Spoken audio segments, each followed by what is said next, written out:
Hi மக்களே, Bigg Boss second and third promo வந்துருச்சு. 2 ப்ரோமோலாம் ஒன்றுமே இல்லை.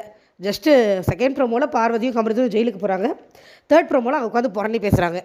இவ்வளோ தான் ப்ரோமோ. வீட்டில் வேறு எதுவுமே நடக்கிறது இல்லையா, வேறு கண்டென்ட்டே இல்லையா என்னன்னு தெரில. திரும்ப திரும்ப இந்த விஷயம் தான் நம்மளுக்கு ப்ரோமோவாக போட்டுட்ருக்காங்க. இப்போ கூட ஏதோ டாஸ்லரோட இது வந்திருக்க போட்டிருக்கு, டாஸ்க் வந்திருக்க போட்டிருக்கு, அதை பண்ண போகிறாங்க. அதை பற்றிலாம் எதுவுமே ப்ரோமோவில் இல்லை. ப்ரோமோவில் ஒன்லி இவங்க பேசுகிற தேவையில்லாத உருப்படாத காசிப்புகள் தான் வந்துக்கிட்டு இருக்குது. இதில் வந்து நடுவில் அரோரா வந்தாங்க. இவங்க 2 பேரும் முதல்ல இவங்க 2 பேரும் உள்ளே போய் உட்காந்த உடனேயே ஆரம்பித்தாங்க, பார்த்தீங்களா நம்மளை சாப்பிட்டோமான்னு கூட கேட்கல அப்படின்னு. அந்த சீனெல்லாம் இல்லை. உள்ளேருந்து நேரம் கனி கொண்டு வந்து சாப்பாடு கொடுத்துட்டு போயிட்டாங்க. ஸோ அந்த ப்ராஜெக்ட் ஃபெயிலியர் ஆகிடுச்சு இவங்க 2 பேருக்கும்.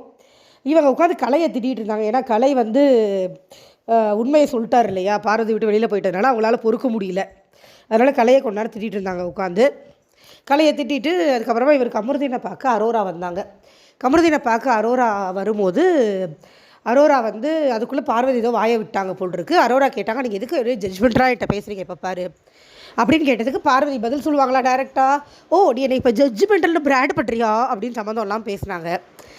நான் என்ன கேட்குறேன், நீங்கள் என்ன சொல்கிறீங்க அப்படிங்கிற மாதிரி தான் இருந்தது அரோராவோட ரியாக்ஷன். அரோரா வர்றதுமே அந்த கேவலமான கண்டென்ட்டுக்காக தாங்க கமருதீன்ட்ட வராங்க, வேறு ஒன்றும் பெரிய நியாயமான காரணம்லாம் இல்லை. ஆனால் அதுலேயுமே இந்த அம்மா ஒரு பர்ஃபார்மன்ஸை போட்டுச்சு.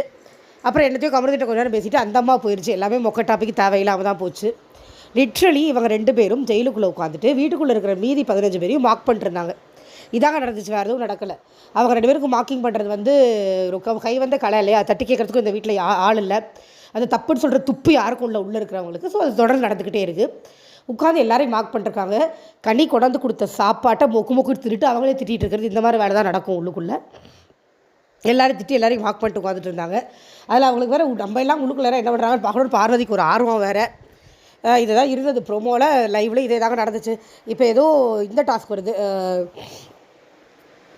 இது டாஸ்லரோட டாஸ்க் ஏதோ ஆடு டாஸ்க் ஏதோ வருது. எல்லோரும் அதுக்கு ரெடி ஆகிட்டு இருக்காங்க.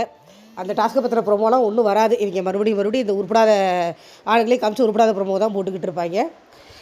நடுவில் எஃப்ஜேக்கும் ஆதரிக்கும் தேவையே நீங்கள் பிடுக்கிறது பூராமே தேவையில்லாத ஆண்டிங்க தான் அப்படிங்கிற மாதிரி தேவையில்லாத ஒரு சண்டை ஒன்று வந்தது. அதை பற்றி நம்ம டிஸ்கஸ் பண்ணுறக்கலாம் ஒன்றும் இல்லைங்க.